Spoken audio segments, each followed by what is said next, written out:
Students, FC coaching classes में आप सभी का स्वागत है। आज हम हरियाणा बोर्ड का जो ऑफिशियल प्रैक्टिस पेपर आया हुआ है क्लास 12th केमिस्ट्री के लिए, उसका सोल्व करेंगे। ये हमारे पास क्विक रिवीजन रहेगा, जिसका जो हमारे पास 1 मार्क्स के क्वेश्चन है हम उनको सोल्व करेंगे। तो चलिए सबसे पहले देखते हैं। हमारे पास क्वेश्चन नंबर 1 दे रखा है, which of the following is an example of solid solution. अब यहाँ पे हमें एक सॉलिड सॉल्यूशन का एग्जांपल पूछा है, तो इसके लिए हम पहले ये देखते हैं कि सॉलिड सॉल्यूशन होते क्या। किसी भी सॉल्यूशन का स्टेट कि वो सॉलिड होगा, लिक्विड होगा या फिर गैस, वो किसके ऊपर डिपेंड करता है, उसके सॉल्वेंट के स्टेट के ऊपर। ठीक है, सॉल्वेंट का जो स्टेट होगा सॉलिड का, ये जो सॉल्यूशन का स्टेट भी वही होगा। तो हमारे पास फर्स्ट में दे रखा है कॉपर, एक सॉलिड है, उसको डिजोल्व किया है गोल्ड के अंदर, ये भी हमारे पास सॉलिड ही होता है। तो सॉलिड इन सॉलिड का एग्जांपल है, तो ये हमारे पास क्या रहेगा, फर्स्ट हमारा आंसर होगा सॉलिड सॉल्यूशन का। सेकंड पे ग्लूकोज इन वाटर, ये हमारे पास लिक्विड का एग्जांपल हो गया। थर्ड में पूछा है कैम्फर इन नाइट्रोजन गैस, ये हमारे पास गैसियस सॉल्यूशन का एग्जांपल है। तो तीनों हमें अलग अलग स्टेट वाले एग्जांपल दिए हैं, तो इसमें हमारा आंसर है फर्स्ट। अब हमें क्वेश्चन नंबर 2 दिया है, इसमें पूछ रहा है कि value of KH for a gas is. जो KH है, KH क्या होता है, हेनरी कांस्टेंट। हेनरी कांस्टेंट की वैल्यू किसी भी गैस के लिए क्या होती है, तो हम इसके कुछ इंपॉर्टेंट पॉइंट्स बता देते हैं जो KH के होते हैं। कि KH क्या है हमारे पास, हेनरी कांस्टेंट, हेनरी ला कांस्टेंट, ये हमारे पास हेनरी कांस्टेंट है। और ये किसके ऊपर डिपेंड करता है, एक तो ये करेगा नेचर ऑफ गैस, एक ये डिपेंड करेगा नेचर ऑफ गैस। दूसरा ये डिपेंड करता है टेम्परेचर के ऊपर। टेम्परेचर के ऊपर कैसे डिपेंड करेगा, directly increase in temperature. Henry constant की वैल्यू इंक्रीज होगी जब हम टेम्परेचर बढ़ाएंगे। और थर्ड है सोल्यूबिलिटी के इनवर्सली प्रोपोर्शनल रहेगा। यदि गैस की सोल्यूबिलिटी डिक्रीज हो रही है तो हेनरी कांस्टेंट की वैल्यू बढ़ेगी, और यदि सोल्यूबिलिटी बढ़ रही है तो हेनरी कांस्टेंट की वैल्यू डिक्रीज होगी। और ये जो KH की वैल्यू है डिफरेंट होती है डिफरेंट गैसेज के लिए, डिफरेंट फॉर डिफरेंट गैसेज। अलग अलग गैस के लिए KH की वैल्यू अलग होती है। तो हमारे पास हमने इसके कुछ चारों ऑप्शन दे रखे हैं। कांस्टेंट एट ऑल टेम्परेचर, जो कि रॉन्ग है। नेक्स्ट में कह रहा है increase with increase in temperature. Third में कह रहा है decrease with increase in temperature, तो हमारा करेक्ट आंसर होगा यहाँ पे B, increase with increase in temperature, ये हमारा करेक्ट आंसर है। आगे हमें क्वेश्चन दे रखा है third, what is SI unit of conductivity. हमें फर्स्ट दे रखा है Simon centimetre inverse. Third option में दे रखा है साइमन मीटर, नेक्स्ट में दे रखा है साइमन मीटर इनवर्स। तो ये हमारा करेक्ट आंसर है। SI यूनिट फिक्स है, साइमन मीटर इनवर्स, और इसकी अलग अदर्स यूनिट होती है ओम इनवर्स, मीटर इनवर्स भी लिख सकते हैं। ये इसकी ऐसा यूनिट नहीं है, अलग यूनिट है जो इसकी यूज होती है, ओम इनवर्स, मीटर इनवर्स या फिर ओम इनवर्स, सेंटीमीटर इनवर्स। तो ये हमारी इसकी अदर यूनिट है। अब हमारे पास नेक्स्ट क्वेश्चन है, which of the following is an example of corrosion. पहला दे रखा है टर्निशिंग ऑफ सिल्वर, नेक्स्ट में कह रहा है रस्टिंग ऑफ आयरन, थर्ड में कह रहा है green coating on copper, fourth में कह रहा है ऑल ऑफ दीज। ये तो हमने 10th क्लास में पढ़ा था। ये तीनों एग्जाम्पल कोरोजन के दे रखे हैं। फर्स्ट में दे रखा है सिल्वर का टर्निशिंग, यानी सिल्वर का ब्लैक होना। अब सिल्वर का ब्लैक कलर जो होता है किस वजह से होता है, due to formation of silver sulphide.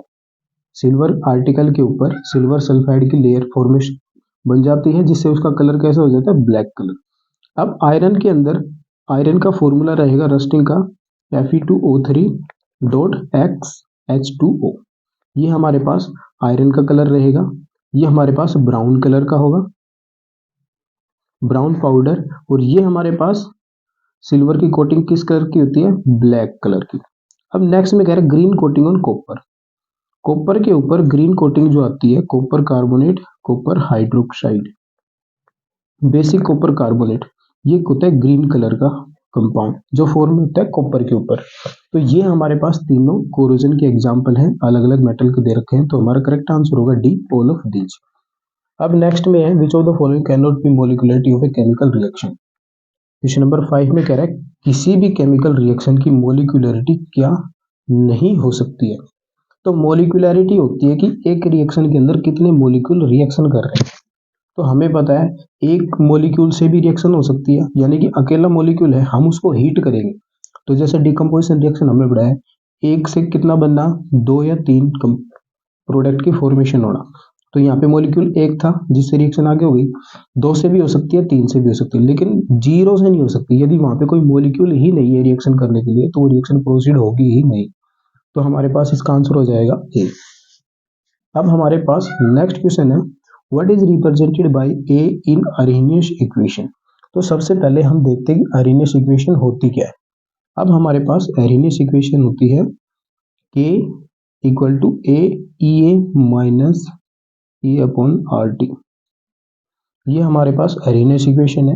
इसमें ये हमारे पास होता है रेट कांस्टेंट और ए क्या होता है हमारे पास, यहाँ पे चार ऑप्शन दे रखे हैं। अब हम इसके अरेनियस कांस्टेंट के क्या क्या नाम हो सकते हैं वो सारे नाम लिख देते हैं इसके। अरेनियस कांस्टेंट भी बोलते हैं इसको, और इसको फ्रीक्वेंसी फैक्टर भी बोलते हैं, फ्रीक्वेंसी फैक्टर। और इसका एक नाम और भी है, प्री एक्सपोनेंशियल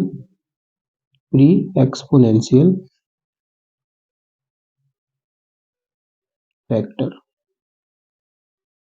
ये तीनों इस ए के नाम है, Arrhenius constant, frequency factor, pre exponential factor. E हमारे पास मैथमेटिकल फैक्टर है, आर यहाँ पे यूनिवर्सल गैस कांस्टेंट है, आर यहाँ पे यूनिवर्सल गैस कांस्टेंट, टी यहाँ पे टेम्परेचर, ई यहाँ पे एक्टिवेशन एनर्जी। तो हमें यहाँ पे सारे पॉइंट क्लियर हो गए। यहाँ पे तो ए पूछा है एग्जाम में, पता नहीं इनमें से और कोई पूछ ले, ये क्या होता है, के क्या होता है, आर क्या होता है, टी, तो हमें सारी चीज पता होना चाहिए, एक्टिवेशन एनर्जी। तो हमारे पास इसका आंसर निकल के आया है कि जो ए हमारे पास क्या होता है, फ्रीक्वेंसी फैक्टर। अब नेक्स्ट क्वेश्चन देखो, विच of the following does not exhibit various oxidation state. हमारे पास जो 3D सीरीज के चार एग्जाम्पल दे रखे हैं। 3D सीरीज में जो सबसे पहले नंबर पे आता है स्कैंडियम, जिसका कॉन्फ़िगरेशन है 3D1। अब जिसके पास वैलेंस शेल में इलेक्ट्रॉन ही एक है तो वेरिएबल ऑक्सीडेशन स्टेट शो कैसे करेगा, यानी उसके पास इलेक्ट्रॉन ही एक है, या तो वो एक कर लेगा या जीरो कर लेगा। तो इसमें ये क्या हो जाएगा हमारे पास, इसका आंसर फर्स्ट ही हो जाएगा। बाकी में कॉपर के अंदर 10 है, लॉस करेगा तो 9 8 कितने भी कर सकता है, टाइटेनियम आयरन सभी के अंदर वैलेंस शेल में इलेक्ट्रॉन से ज्यादा है तो इसमें एक ही है, तो ये ज्यादा वेरिएबल का मतलब अलग अलग, परिवर्तनीय है। जब इसके पास एक ही है तो परिवर्तन भी नहीं हो पाएगी, तो इसलिए हमारा इसका आंसर हो जाएगा फर्स्ट स्कैंडियम। अब हमारे पास नेक्स्ट क्वेश्चन है, which of the following is a coordination compound of cobalt. तो हमारे पास ऑप्शन नंबर 1 दे रखा है विटामिन B12। हमारे पास अकेला ऐसा विटामिन है जिसके अंदर मेटल होती है कोबाल्ट। अब यहाँ पे तो कोबाल्ट पूछा है, यदि एग्जाम में यहाँ पूछे ऐसा कौन सा कंपाउंड है कोऑर्डिनेशन जिसके अंदर मैग्नीशियम मिलता है, तो हमारा जो क्लोरोफिल है ये किसका कंपाउंड होता है, ये मैग्नीशियम का कोऑर्डिनेशन कंपाउंड होता है, मैग्नीशियम का कोऑर्डिनेशन कंपाउंड। हमें पता है क्लोरोफिल प्लांट का ग्रीन कलर क्लोरोफिल की वजह से होता है, और क्लोरोफिल का ग्रीन कलर मैग्नीशियम की वजह से होता है। अब नेक्स्ट में है हीमोग्लोबिन। हीमोग्लोबिन रेड कलर होता है जो हमारे ब्लड को रेड कलर देता है, यानी कि प्रोटीन है ऑक्सीजन कैरी करता है, वो रेड कलर का है। वो रेड कलर किस वजह से है, आयरन की वजह से। तो ये किसका कोऑर्डिनेशन कंपाउंड है, हीमोग्लोबिन आयरन का। तो यहाँ पे कोबाल्ट पूछा है, यदि एग्जाम में मैग्नीशियम पूछे तो हमारा क्लोरोफिल हो जाएगा, और यदि आयरन पूछे तो हमारा हीमोग्लोबिन हो जाएगा। और यहाँ पे क्वेश्चन के अकॉर्डिंग हमारा करेक्ट आंसर है विटामिन B12 कोबाल्ट। अब देखो नेक्स्ट क्वेश्चन हमारे पास, which reagent is use in Finkelstein reaction. तो सबसे पहले हम फिंकलस्टीन रिएक्शन ही देखते हैं। फिंकलस्टीन रिएक्शन होती है RH प्लस में, ये हम इसकी जनरल रिएक्शन लिख रहे हैं, सोडियम आयोडाइड, और एसीटोन की प्रेजेंस होती है यहाँ पे। एसीटोन की प्रेजेंस में एल्काइल आयोडाइड की फॉर्मेशन होती है, एल्काइल आयोडाइड। जनरली ये जो फिंकलस्टीन रिएक्शन है एल्काइल आयोडाइड की प्रिपरेशन के लिए यूज करते हैं RI, ठीक है। Iodo alkane. तो हमारे पास इसमें रिएजेंट कौन सा यूज होता है? Sodium iodide. तो ये हमारा करेक्ट आंसर हो जाएगा इसका। अब नेक्स्ट क्वेश्चन है हमारे पास, which of the following has the lowest boiling point? कि लोएस्ट बॉइलिंग पॉइंट इन चार ऑप्शन में से किसका है? तो ये हमें कुछ पॉइंट्स हैं जो बॉइलिंग पॉइंट के ऊपर डिपेंड करते हैं। कोई भी हमारे जो ये कार्बन के कंपाउंड है इसमें बॉइलिंग पॉइंट इंक्रीज होता है। बॉइलिंग पॉइंट इंक्रीज कब इंक्रीज होगा? जब नंबर ऑफ कार्बन बढ़ते जाएंगे। नंबर ऑफ कार्बन इंक्रीज, किसी भी कंपाउंड में कार्बन के नंबर बढ़ते जाएंगे तो बॉइलिंग पॉइंट भी बढ़ता जाएगा। साथ में ब्रांचिंग इंक्रीज होगी तब भी। और नेक्स्ट, यदि हाइड्रोजन बॉन्डिंग बढ़ती जा रही है तब भी वहां पे क्या होता जाएगा? बॉइलिंग पॉइंट बढ़ता जाएगा। तो यहाँ पे इनका जो ऑर्डर निकल के आएगा वो हमारे पास क्या होगा? सबसे कम कार्बन ब्यूटेन के अंदर ही, तो सबसे कम हो जाएगा ब्यूटेन। यहाँ पे एन का मतलब है normal, normal butane. Normal butane ले रखा है। नॉर्मल ब्यूटेन इससे ज्यादा हो जाएगा हमारा इथोक्सी इथेन। Ethoxy ethane. और इससे ज्यादा बॉइलिंग पॉइंट होगा पेंटेनल। पेंटेनल। और सबसे ज्यादा बॉइलिंग पॉइंट हो जाएगा pentane one ol. Pentane one ol. यानी कि सबसे लोवेस्ट पूछा है तो हमारा आंसर हो जाएगा एन ब्यूटेन, और यदि सबसे हाईएस्ट पूछे तो पेंटेन वन ओल। ये हमारा इसका करेक्ट ऑर्डर हो जाएगा। अब नेक्स्ट दे रखा हमें, what is IUPAC name of cinnamaldehyde? Cinnamaldehyde का आयुपैक नेम क्या है? तो पहले सिनेमल्डिहाइड बना लेते हैं। सिनेमल्डिहाइड के अंदर एक फिनाइल रिंग होती है। ये सिनेमल्डिहाइड का स्ट्रक्चर बना रहे हैं। पहले हम इसका आयुपैक ये स्ट्रक्चर बना लेते हैं। सिनेमल्डिहाइड ये कंपाउंड का कॉमन नेम है। आयुपैक नेम जो इसका होता है, इसमें एक फिनाइल रिंग, सेकंड कार्बन पे डबल बॉन्ड और फर्स्ट पे एल्डिहाइड ग्रुप होता है। तो ये हमारे पास सिनेमल्डिहाइड का स्ट्रक्चर हो गया। अब हम इसका आयुपैक नेम लिखते हैं। थर्ड पोजीशन के ऊपर एक फिनाइल रिंग है। फिनाइल रिंग है तो लिखेंगे 3 फिनाइल, और सेकंड कार्बन पे डबल बॉन्ड है 3 फिनाइल प्रोप, 3 कार्बन की चेन है इसलिए प्रोप 2 इन, और फर्स्ट कार्बन पे CHO ग्रुप है उसके लिए यूज करते हैं Al। तो हमारा हो जाएगा 3 फिनाइल प्रोप 2 इन 1 Al। अब हम नेक्स्ट क्वेश्चन देखते हैं। इसमें पूछा है what is the type of isomerism between propane 1 amine and propane 2 amine. तो पहले हम इनका स्ट्रक्चर बनाते हैं। प्रोपेन 1 अमीन का, प्रोप यानी कि 3 कार्बन का चेन है, An लिखा हुआ है यानी कि तीनों सिंगल बॉन्ड है, और 1 अमीन यानी 1 फर्स्ट कार्बन पे अमीन ग्रुप है। तो ये हमारे पास प्रोपेन 1 अमीन का स्ट्रक्चर हो गया। अब हम प्रोपेन 2 अमीन का स्ट्रक्चर बनाते हैं। तो ये हमारे पास प्रोपेन 2 अमीन यानी कि सेकंड कार्बन पे अमीन ग्रुप है। अब इन दोनों के अंदर हम देख पा रहे हैं सब कुछ सेम है, लेकिन सिर्फ जो फंक्शनल ग्रुप है उसका पोजीशन डिफरेंट है। फर्स्ट में तो वो फर्स्ट कार्बन पे लगा हुआ है, और सेकंड कंपाउंड में वो सेकंड कार्बन पे जुड़ा हुआ है। इसलिए सिर्फ पोजीशन का ही डिफरेंस है। आइसोमर्स क्या होते हैं? जिनका फॉर्मूला सेम हो और स्ट्रक्चर डिफरेंट हो, और यहाँ पे स्ट्रक्चर में सिर्फ पोजीशन अलग है, इसलिए हमारा आंसर हो जाएगा पोजीशन आइसोमेरिज्म। अब हमारे पास नेक्स्ट क्वेश्चन है, which of the following is not a disaccharide? कि इनमें से जो 4 ऑप्शन दे रखे हैं डाइसैकेराइड कौन सा नहीं है?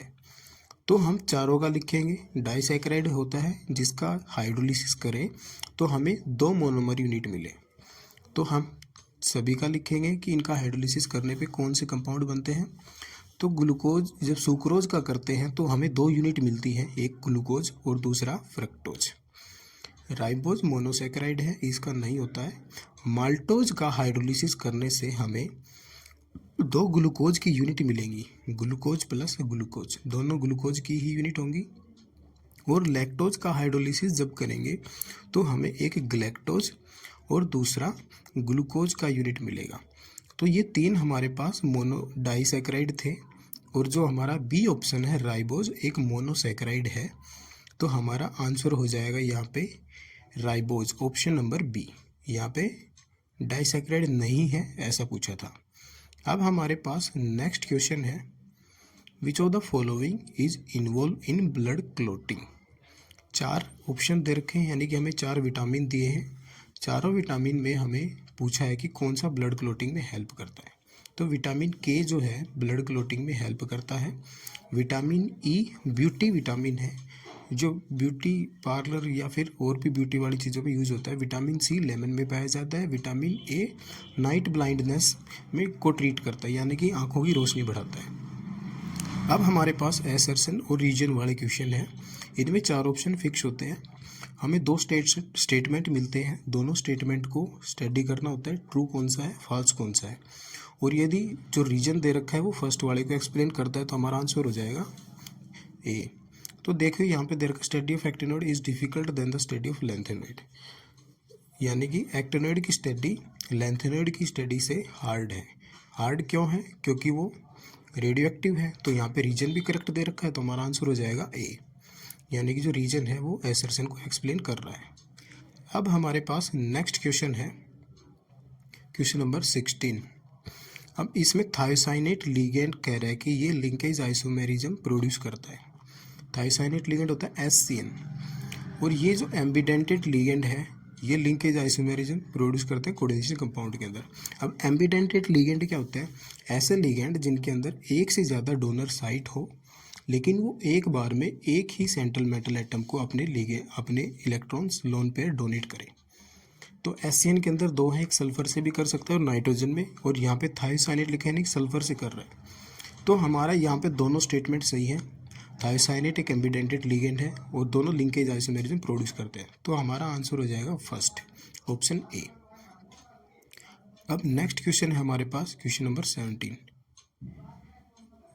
यहाँ पे हमारे पास एसर्शन है, alcohols are readily soluble in water. Alcohols water के अंदर सोल्यूबल होते हैं, और सोल्यूबल भी क्यों होते हैं? क्योंकि वो वाटर मॉलिक्यूल्स के साथ हाइड्रोजन बॉन्डिंग प्रोड्यूस करते हैं। और ये एसर्शन भी ट्रू दे रखा है, और हमारे पास रीजन भी ट्रू है, और जो रीजन है वो एसर्शन को एक्सप्लेन भी कर रहा है। तो हमारा आंसर आ जाएगा ऑप्शन नंबर ए, यानी कि both A and R true, और R is the correct explanation of A. अब नेक्स्ट क्वेश्चन देखते हैं हम। हमारा लास्ट क्वेश्चन जो MCQs का 18th।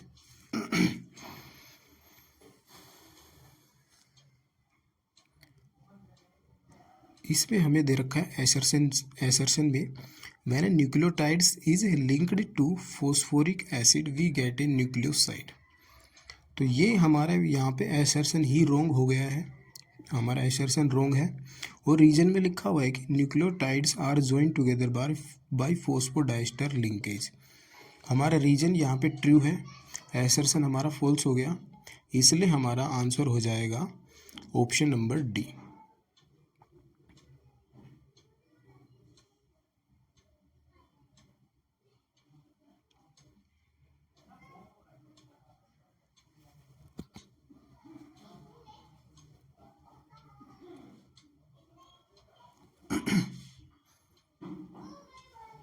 इसलिए हमारा आंसर हो जाएगा ऑप्शन नंबर डी।